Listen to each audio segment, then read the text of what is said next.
Hello বন্ধুরা, good morning. তোমরা সবাই কেমন আছো?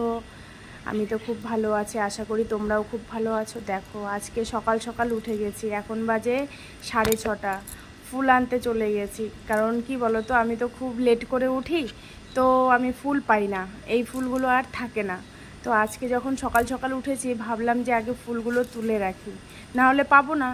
দেখো, এত সুন্দর সুন্দর লাল ফুল ফোটে, আর ওই দিকেও আছে সাদা জবা, লাল জবা, তো আমি একটাও কোনো কিছু পাই না। আজকে আমি মানে সকালে উঠেছি বলে আজকে পেয়েছি। তো আমি ইচ্ছে করেই আজকে সকালে উঠেছি, কারণ আজকে একটু যাব বাপের বাড়িতে। আর আমার বরমশাই যাবে কলকাতা, আমার বাবা, আমার বর যাবে কলকাতা। তো একটু সকাল সকাল উঠেছি, একটু রান্না বান্না করতে হবে, খাওয়া দাওয়ার ব্যবস্থা। তো ওরাও বেরোবে, আমিও বেরোবো। তো আমি ভাবলাম যে একা একা কী করব, ছেলেকে নিয়ে আমি